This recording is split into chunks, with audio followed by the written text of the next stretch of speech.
2 días después del funeral de la abuela, yo todavía estaba en su cocina. Entonces mi hermano me envió un mensaje: estamos en las Maldivas. No podemos acceder a la cuenta de la abuela. No dije nada. Menos mal que moví los 235.000 pesos de la abuela. Él entró en pánico cuando mi abuela falleció un martes. 2 días después, mientras abría su caja de recetas, mi hermano me envió un mensaje desde las Maldivas. Acabamos de registrarnos. Él pensó que los 235.000 pesos de la abuela todavía estarían esperándolo. No lo estaban. Mi nombre es Claire. Trabajo como fisioterapeuta a domicilio.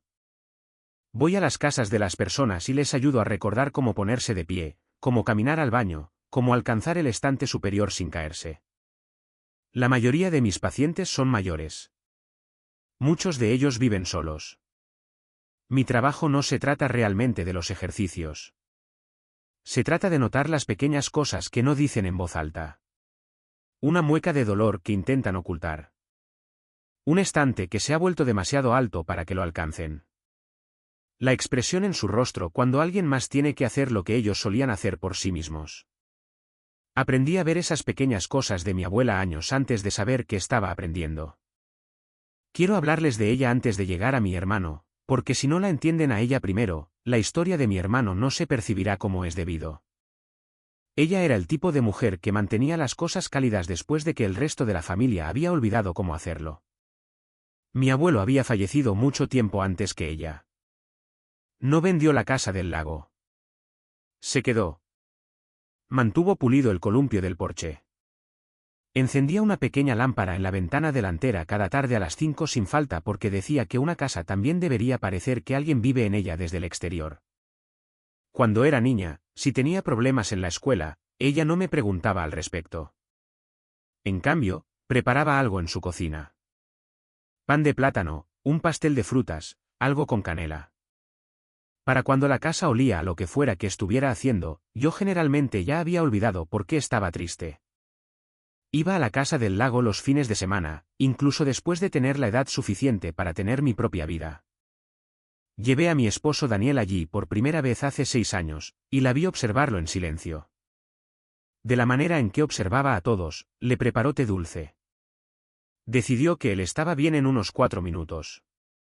Él todavía habla de esa tarde. El nombre de mi hermano es Evan. Es unos años mayor que yo. Es el que siempre tuvo la mejor habitación mientras crecíamos. Es por quien nuestros padres ponían excusas cuando era niño y por quien los parientes ponían excusas cuando se convirtió en adulto. Evan siempre ha estado en algún tipo de problema financiero. Nadie ha dicho esa frase en voz alta, pero todos siempre lo han sabido. El negocio que se suponía que iba a funcionar no lo hizo. El siguiente tampoco. Y el siguiente tampoco. Su esposa Lee es un poco más astuta que él. Ella lo maneja. También maneja cómo se ve él ante los demás. Es muy buena en eso. Lee no era imprudente como Evan. A ella le gustaban los planes, las versiones limpias de las cosas, lo cual es un tipo diferente de problema. Cuando mi abuela se enfermó, algo en ambos cambió. Empezaron a visitar más. No de una manera que la ayudara, sino de una manera que hacía preguntas. Evan comenzó a decir cosas en las cenas familiares como: ¿alguien ha hablado sobre lo que sucederá con la casa del lago? Lee comenzó a hacerme preguntas amables por teléfono sobre la cuenta de ahorros. Un domingo por la tarde, sentada en el porche de mi abuela mientras mi abuela dormía adentro, Lee me preguntó si los ahorros estaban separados de la casa o agrupados. Lo preguntó de la manera en que preguntas sobre el clima. No le respondí. Cambié de tema. Conduje a casa esa noche y llamé a un abogado a la mañana siguiente. Una de las últimas veces que la vi, estaba en la cama. Estaba cansada de la manera en que la gente está cansada cuando ha aceptado algo que el resto de nosotros todavía intentamos no aceptar. Me senté en el borde de la cama. Ella extendió la mano y comenzó a trenzar mi cabello como solía hacerlo cuando yo tenía 6 años. Lentamente, sus dedos ya no se movían rápidamente, pero recordaban cómo hacerlo. No me moví. No dije nada. Creo que ella lo sabía. Creo que yo también lo sabía. Pero no lo dijimos en voz alta. Simplemente nos sentamos allí y dejamos que sus manos hicieran lo que sus manos aún recordaban cómo hacer. Ella falleció una semana después.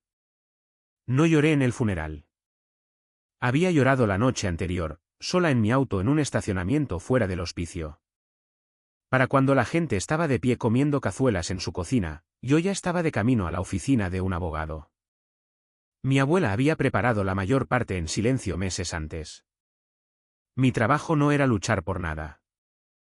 Mi trabajo era terminar lo que ella ya había comenzado. La casa del lago era para mí. La cuenta de ahorros era para mí, 235.000 pesos.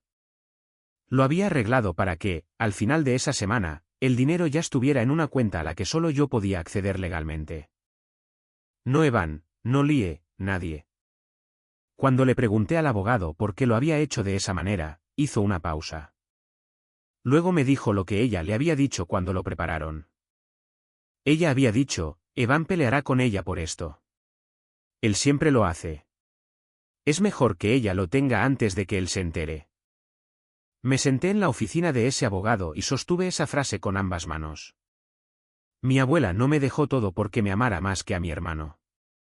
Me dejó todo porque sabía exactamente quién era mi hermano, y había tenido razón sobre él toda su vida. Conduje hasta la casa del lago 2 días después del funeral. Entré. La casa olía como siempre, a limón y algo más cálido por debajo. Me quedé en el umbral de la cocina por un segundo porque todavía no confiaba en mis piernas. Luego entré. Su vieja caja de recetas de metal estaba en el mostrador donde siempre la guardaba. Pintura verde por fuera, abollada en una esquina desde la vez que la dejé caer cuando tenía 8 años. Puse mi bolso en el mostrador. Me senté en el taburete de la cocina. Acerqué la caja hacia mí. La abrí. Había fichas adentro, como siempre las había habido. Fichas de índice amarillentas en los bordes, su caligrafía. Pero cuando comencé a revisarlas, me di cuenta de que había hecho algo que yo no sabía. Había estado escribiendo notas en el reverso. No para recetas, no para cocinar, solo para ella misma. Pequeños fragmentos de frases con su letra pequeña y cuidadosa. La ficha del pastel de durazno tenía una nota en el reverso a lápiz. Decía, para cuando necesites que la casa huela a hogar. La ficha de la sopa de pollo decía, para Claire cuando esté enferma. Un poco de jengibre extra, justo como a ella le gusta. La ficha del pan de plátano decía, el que solía robar del mostrador cuando tenía 6 años. Me senté en ese taburete de la cocina con un montón de fichas de índice en mi regazo, y las leí una por una.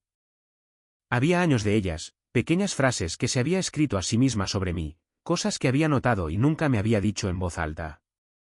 Cosas que había estado guardando en su cocina todo el tiempo. Había pensado que era yo la que llevaba algo allí los fines de semana. Mi teléfono vibró en el mostrador. No quería mirarlo. Lo hice de todos modos. Era Evan. 2 líneas. Acabamos de registrarnos. Estamos en las Maldivas. Una foto de 2 cócteles en un balcón con vistas a un océano que nunca había visto. Puse el teléfono boca abajo en el mostrador junto a la caja de recetas. No sentí lo que él quería que sintiera. No me sentí herida. No me sentí sorprendida. Lo que sentí fue algo más cercano a la confirmación. No estaban de luto. Estaban celebrando. Lo que no sabían, sentados en esa habitación de hotel en las Maldivas, abriendo una botella de algo caro, era que yo ya había terminado de cerrar todas las puertas detrás de ellos. Apagué mi teléfono. Me quedé en la casa del lago esa noche. Me senté en la cocina de mi abuela con su caja de recetas abierta en el mostrador, y leí cada ficha que se había escrito a sí misma sobre mí. Cuando finalmente conduje a casa a última hora de la mañana siguiente, mi esposo Daniel me esperaba en los escalones de la entrada de nuestra casa. No me hizo ninguna pregunta. Simplemente me abrazó en la puerta y luego me preparó una taza de té. Algunas personas preguntan, algunas personas simplemente se quedan en la habitación contigo. Me había casado con uno del segundo tipo. Esa fue la única buena suerte que tuve esa semana. Mi teléfono permaneció apagado durante 3 días. Sabía lo que iba a pasar cuando lo volviera a encender. No tenía prisa. Mi teléfono estaba boca abajo en el mostrador de la cocina cuando lo volví a encender. Se iluminó durante 1 minuto entero. Mensajes, llamadas perdidas, mensajes de voz. No abrí ninguno de inmediato. Primero preparé café. Me senté a la mesa con el café y la caja de recetas frente a mí. Luego cogí el teléfono. La mayoría de las llamadas perdidas eran de Evan. Algunas eran de Lie. Había una de un número desconocido que resultó ser el banco porque alguien había intentado acceder a la cuenta de ahorros de forma remota. Y el banco había hecho exactamente lo que mi abuela y su abogado habían preparado para que hiciera. Había solicitado una verificación de identidad que Evan y Lie no pudieron proporcionar. Había congelado el intento. El banco me había llamado porque mi nombre era el único en el archivo que tenía permitido hacer algo con ese dinero. El teléfono sonó en mi mano mientras todavía miraba la pantalla. Era Evan. Contesté al tercer timbre. Dije hola de la manera en que dices hola cuando ya sabes lo que la persona al otro lado está a punto de decir. No se molestó en saludar. La voz que usaba cuando quería algo había desaparecido. Lo que quedaba debajo era la versión de él que yo conocía desde la infancia. Dijo, Claire, hay algo mal con la cuenta de la abuela. Dije, no hay nada malo en ella. Dijo, no podemos acceder a ella. Dije, lo sé. Hubo 1 o 2 segundos de silencio. No sabía qué hacer con lo que acababa de decir. Esperaba confusión de mi parte. Esperaba que le preguntara a qué se refería. Esperaba guiarme a través de ello. No esperaba que yo ya lo supiera. Dijo, ¿qué hiciste, Claire? Dije, yo no hice nada. La abuela lo hizo. Le oí tomar aliento al otro lado del teléfono. Casi podía verlo hacerlo. De pie en una habitación de hotel en las Maldivas, Lie, probablemente a unos metros de él con la mano sobre la boca, él tratando de encontrar la versión de sí mismo que lo sacaría de esto. Dijo, Claire, necesitamos hablar de esto. Dije, disfruta de tu viaje, Evan. Colgué. Dejé el teléfono en el mostrador. Me senté allí por 1 minuto con ambas manos planas sobre la mesa. Mi abuela había conocido a mi hermano mejor de lo que él se había conocido a sí mismo. Había pasado décadas observándolo y había tomado su decisión basándose en lo que había observado. Quiero contarles lo que sucedió después porque es la parte de la historia que les dice quién es realmente mi hermano debajo de todas las voces suaves. Me llamó 12 veces esa tarde. No contesté. Me envió un mensaje diciéndome que estaba exagerando. Me envió otro mensaje 1 hora más tarde explicando que en realidad no pensaba que estuviera exagerando. Solo había estado molesto. Me envió un tercer mensaje más tarde en la noche diciéndome que me amaba y que necesitábamos resolver esto como familia. Para el 5.º o 6.º mensaje, estaba pidiendo. Para el 9.º o 10.º, estaba suplicando. Cada mensaje tenía una voz ligeramente diferente. Ninguno de ellos era la voz que había usado en el teléfono en el primer minuto. Esa había sido real. El resto eran él tratando de encontrar una versión de sí mismo a la que yo le abriría la puerta. Continuó todo el día siguiente. Envió un texto largo alrededor del mediodía contándome sobre las deudas, uno más corto por la tarde, preguntando si recordaba la vez que me había prestado dinero en la universidad. Me había prestado 200 pesos para un libro de texto cuando tenía 19 años y se los había devuelto en un mes, pero lo mencionaba ahora como si fuera evidencia de algo. No respondí a ninguno de ellos. A la mañana siguiente, volví a la casa del lago. Volví porque quería estar en su cocina y porque quería terminar de leer la caja de recetas. Hice café en su estufa. Abrí la caja. Seguí ficha por ficha. Había una ficha de estofado de ternera. En el reverso decía, Claire se quedó el invierno pasado cuando su apartamento se inundó. No quería pedirlo. Me di cuenta. Fingí que necesitaba ayuda con el jardín para que se sintiera útil. Recordé ese invierno. No había pensado en él en años. Mi apartamento se había inundado. Me había avergonzado pedirle a mi abuela si podía quedarme con ella. Conduje hasta allí de todos modos.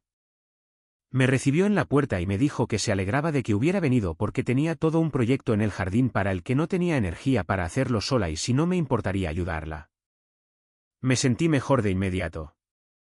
Pasé los siguientes 4 días desenterrando bulbos con ella, y nunca me di cuenta de que no había habido un proyecto real. Ella había inventado el proyecto porque sabía que solo la dejaría ayudarme si yo pensaba que la estaba ayudando a ella. Me senté en la mesa de su cocina sosteniendo esa ficha en mi mano, y entendí algo sobre ella que debería haber entendido años antes. Me había estado observando toda mi vida. Había visto cada pequeña cosa que no había dicho en voz alta. Simplemente nunca me había hecho sentir vista al respecto porque sabía que si lo hubiera dicho en voz alta, yo habría cerrado la puerta. Había otra ficha más atrás en la caja, una simple. Sin receta, solo su caligrafía en un lado. Decía, Claire estuvo tan callada en la cena esta noche. Ojalá me dijera cuando algo anda mal, pero nunca quiere ser una carga. Espero que sepa que nunca podría serlo. Leí esa 2 veces. Luego puse la ficha sobre la mesa de la cocina, e hice lo que no había hecho en el funeral. Apoyé la cabeza en mis brazos sobre la mesa de su cocina y lloré.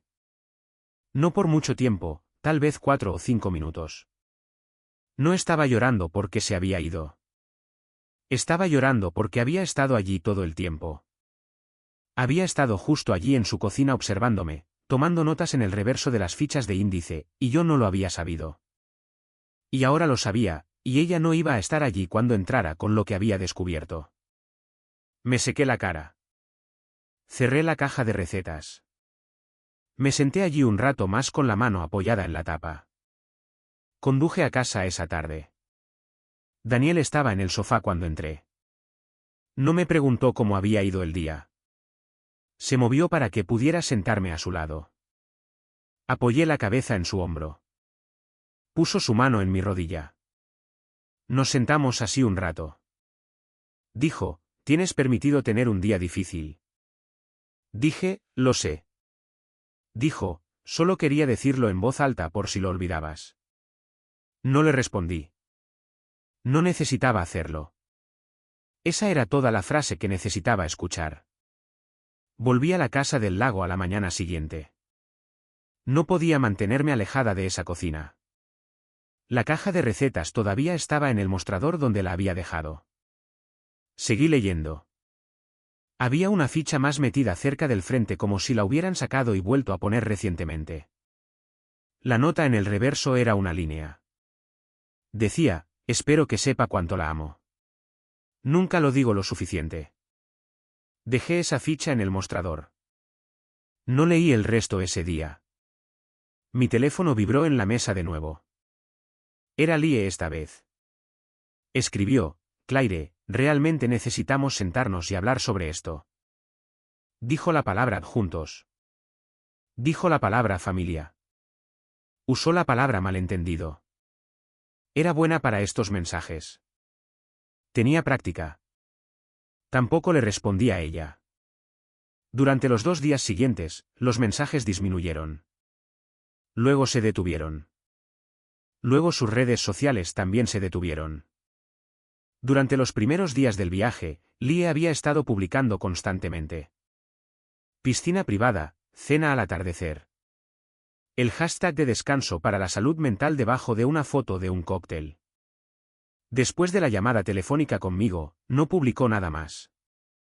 El viaje que había sido una celebración 2 días antes se había convertido en algo que intentaban superar en silencio. Todavía les quedaban 4 días de reserva.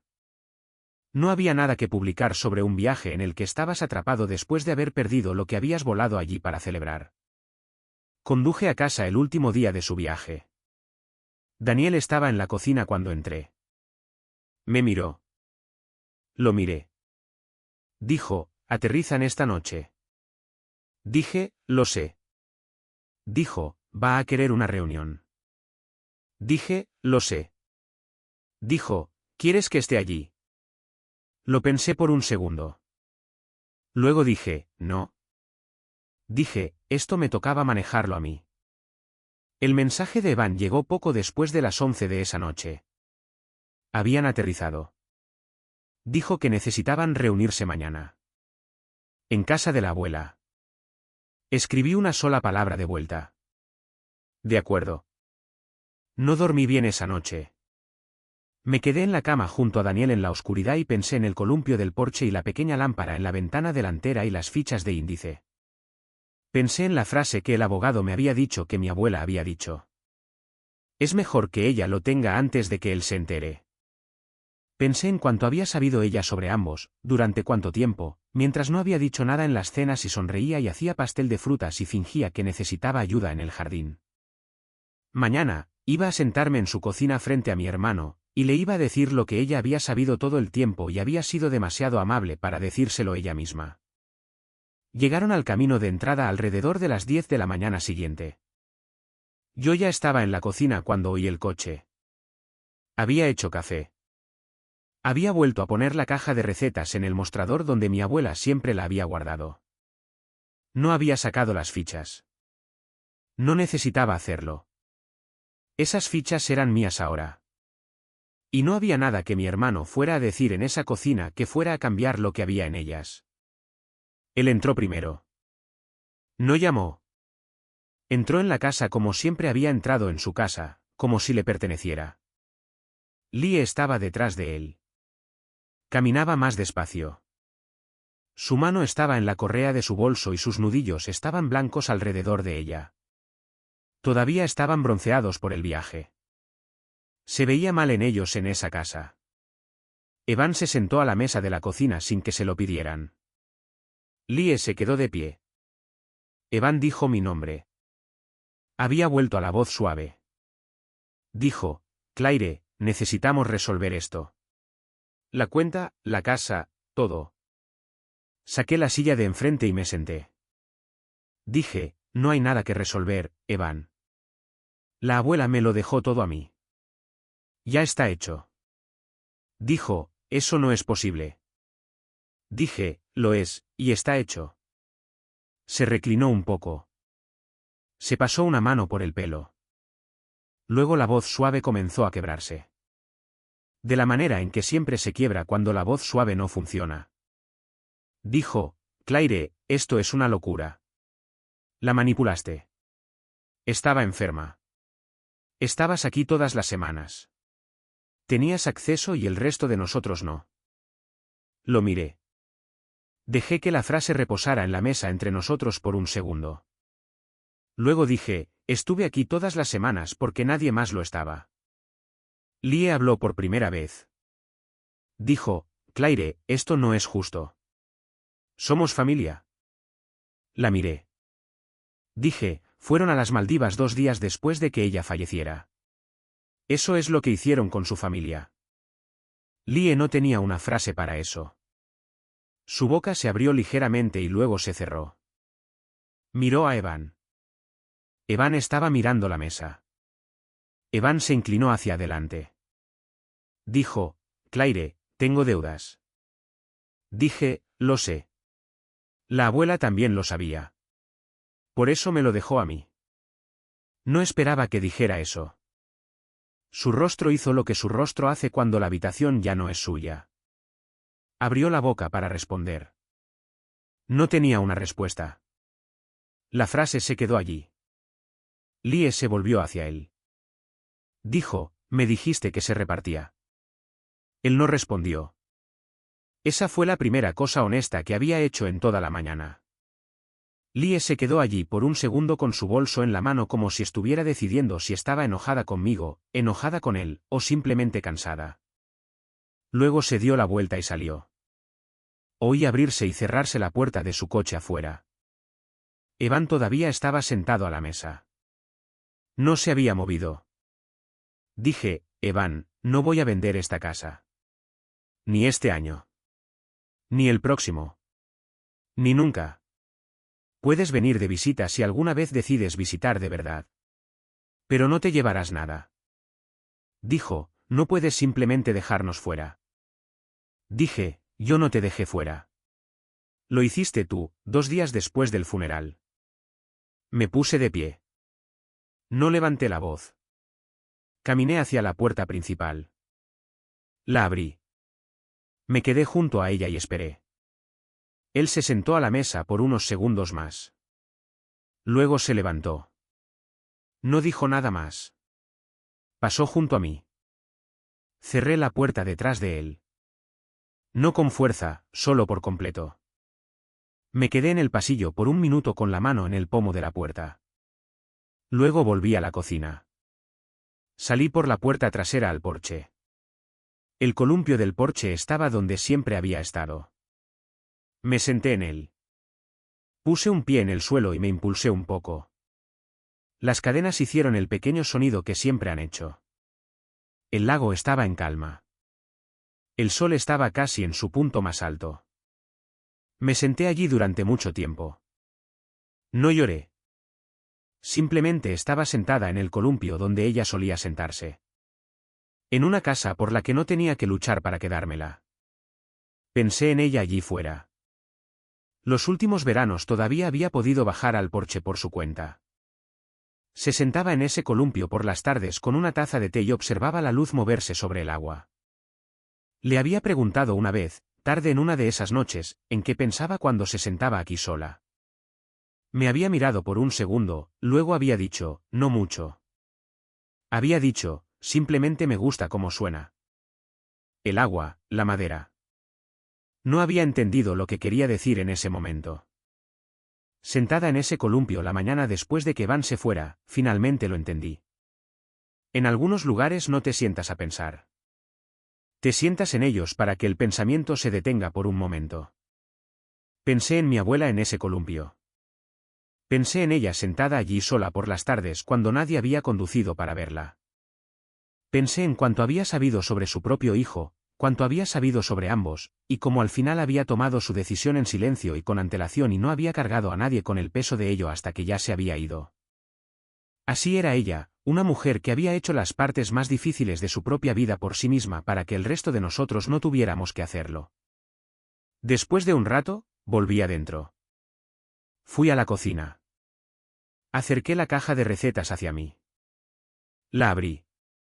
Encontré la ficha del pastel de durazno. La nota en el reverso con su caligrafía. Para cuando necesites que la casa huela a hogar. Hice el pastel. Corté los duraznos como ella solía cortarlos. Finos y un poco desiguales. Medí la harina en el tazón. Mezclé. Vertí. Puse el plato en el horno. Me senté a la mesa de la cocina a esperar. La cocina estaba en silencio.